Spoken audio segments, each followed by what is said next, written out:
"Excuse me, may I have a moment?" In the calm atmosphere of a high-end restaurant, a female manager suddenly approached me. "I'd like to talk to you, please come this way." The manager pointed towards a room where my Mill, who had invited me to the restaurant today, wasn't present. As I tried to ask why, she tightly and forcefully gripped my arm. Her hand was slightly trembling. "My name is Chloe. I'm 29 years old, and I work in the fashion industry. I met Jack, who's the same age as me, at a friend's wedding 2 years ago, and we got married. We happened to sit close to each other at the wedding, and with some drinks, we hit it off. He's always been kind, and even at our age, he seems so mature and composed. I was drawn to him. Even though I'm quite shy, I made the first move, and we started dating. Our relationship was smooth, rarely fighting, and we both naturally fought about marriage. But there was one serious conversation we had.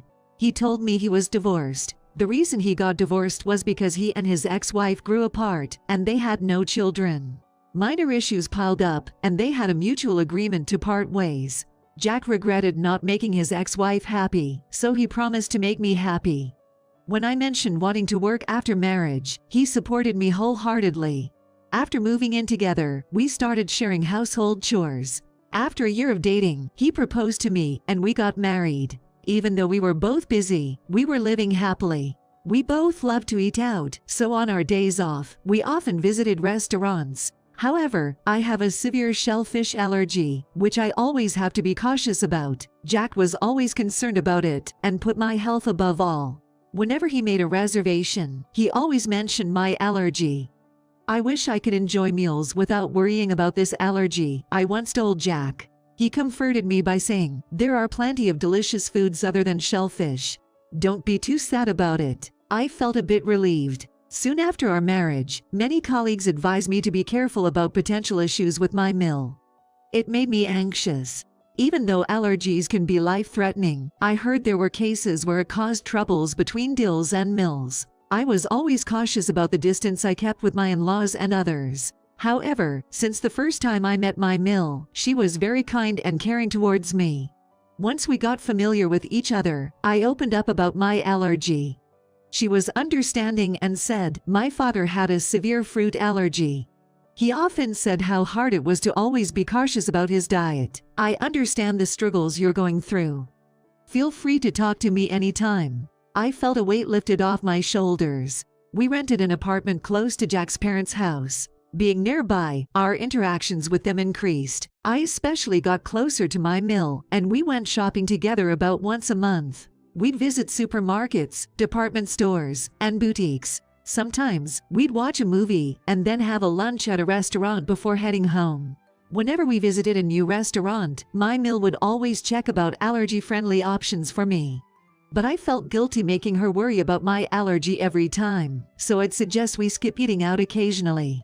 After a while, the frequency of dining out decreased. But then, one day, my Mill came up with an unexpected proposal. I had recently been promoted to assistant manager at the store where I work, and my Mill was incredibly happy about it. In her unbridled excitement, she exclaimed, "To celebrate your promotion, let's go to this place," and showed me the website of a restaurant. That place was the most prestigious restaurant around here, often visited by celebrities. It was a place of high repute.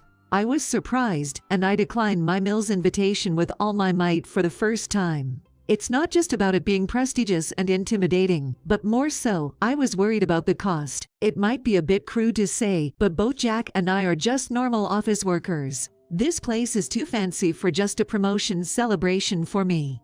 Plus, they mainly serve seafood, and I'm concerned about allergy.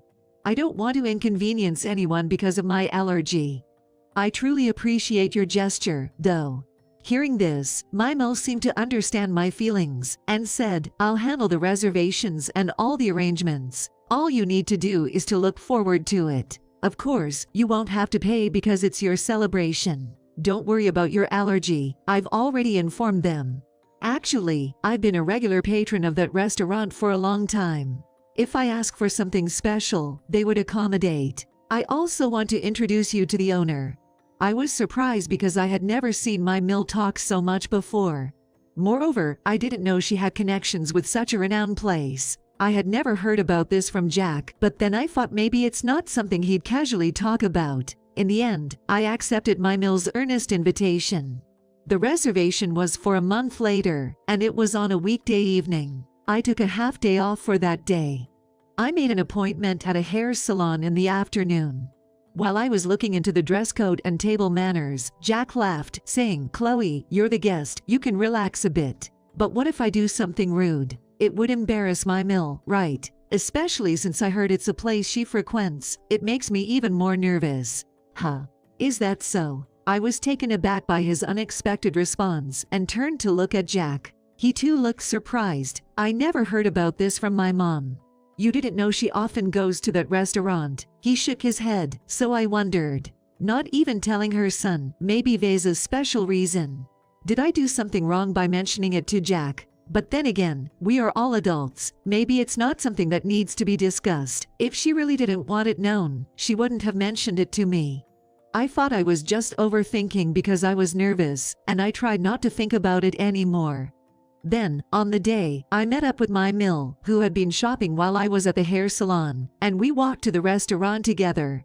I never thought I'd actually go inside a place I'd only seen from the outside. When I thanked my Mill again, she responded with a playful grin. "It's all right. Let's enjoy today," covering her mouth with a chuckle. When we entered the restaurant, we were greeted by the manager. We were led to a private room at the back of the second floor, with a gorgeous interior. Since it was still early, there weren't any other customers around, so it was quiet. As we waited for our food, we enjoyed some drinks and chatted. Knowing that I like to drink, my Mill ordered some delicious wine for me. Usually, I wouldn't drink because I often have to drive to pick up Jack from his work. But my Mill gently smiled and said, "This is your day, Chloe." With the restaurant's great atmosphere, I quickly got a bit tipsy. But then, my phone rang. I regretted not putting it on silent, and to make it worse, it was my boss from work. My mood immediately plummeted. Thinking there might be some trouble at work, I excused myself from the table, feeling guilty, and stepped outside. I also took my bag with me, which still had some of my work stuff from the morning, to ensure the confidentiality of my work. The call was about an oversight in my daily report. My boss said he'd handle it this time, and reminded me to be careful. I apologized. Making such a basic mistake on the day I was being celebrated for a promotion, I realized I still have a lot to learn.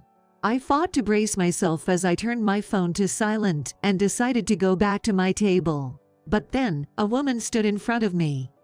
Confused, I stood there, and the woman grabbed my wrist, pulling me into an empty private room. Too shocked to scream, the woman said to me, "You need to leave here, now." The woman introduced herself as the manager of the restaurant. Since she showed me her ID properly, I thought she wasn't a suspicious person.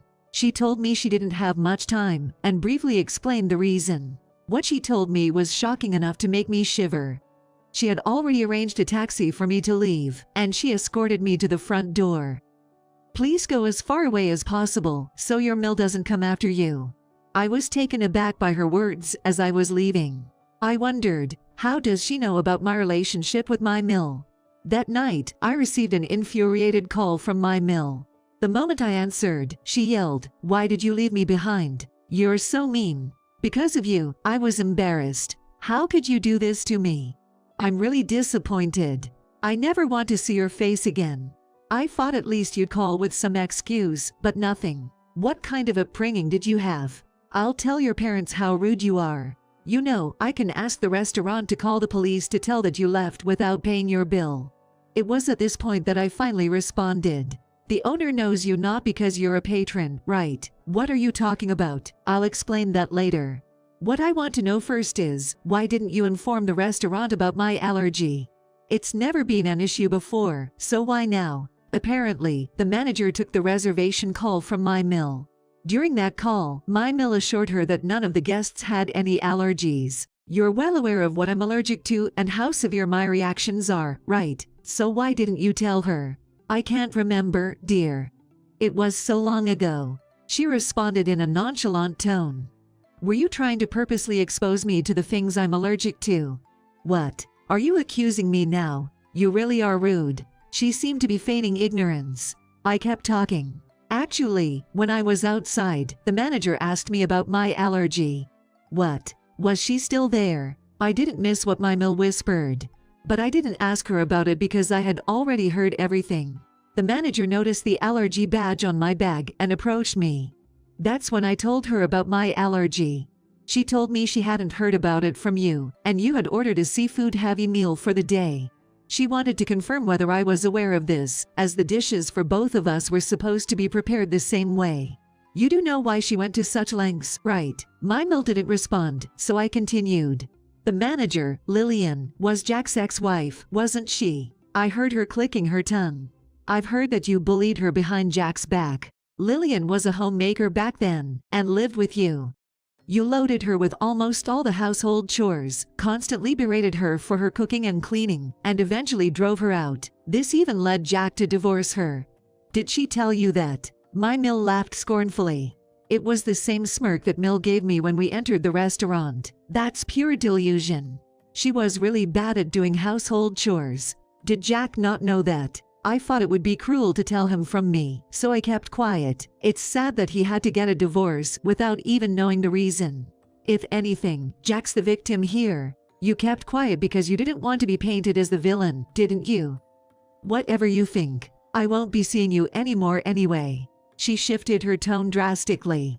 Until I spoke with Lillian, I had no idea about her true colors. After her divorce from Jack, Lillian began working at the restaurant. Because of her dedication and humility, she was soon promoted to the position of the manager. Since the restaurant owner and his wife didn't have children, they treated Lillian like their own daughter. However, they also trained her strictly to become a competent manager. However, my mill, perhaps hearing rumors about Lillian's new life, started coming to the restaurant. Claiming Lillian was her family, she tried to cozy up to the owner and his wife, presumably hoping to enjoy meals on the cheap. Though my mill never openly admitted it, her shady demeanor and past behavior made it clear she had ulterior motives. The day I came with my mill, Lillian recognized me as Jack's new wife as soon as she saw me. She was worried about me because my mill didn't inform her about my allergy, so she warned me in advance. When I asked why she thought I was Jack's wife, she bashfully replied, "Your mill has such a terrible personality that she has no friends. Since she brought a woman around my age, I guessed you must be Jack's current wife." I respected Lillian, who bravely endured the bullying, as a fellow woman. I thanked her and promised to visit the restaurant again before getting in a cab. After that, I headed straight to my parents' house. My sudden return surprised my parents, but they patiently listened to my story. I called Jack, who was at home, explained everything, and asked him to come to my parents' house. Just as we were all gathered, the call from my mill came in. I immediately set the phone to record and speaker mode and answered. "Is there anything else you'd like to discuss?" "Nothing. Now that I've seen your true colors, please stay out of my life." My mill just snorted in response. "By the way, I thought I should let you know." "What now? You're so persistent. This call is being recorded. Jack and my parents are here listening to our conversation, so there's no need for you to explain anything. Just so you're aware." "What?" I could feel she was taken aback. I could easily picture her face turning pale. "Is Jack there? Can I talk to him?" "I heard everything, Mom," Jack's deep voice responded. I could tell my mill was taken aback. "It's not what you think, Jack. I genuinely forgot about the allergy issue. It's too late for excuses now, and why didn't you tell me what you did to Lillian? I'm completely disillusioned with you. Don't contact me ever again." "Wait, just listen to me for a moment." Ignoring her desperate pleas, Jack ended the call. Jack later explained everything to his father, including what his mother did to Lillian. When his father confronted his wife, she confessed she found me annoying.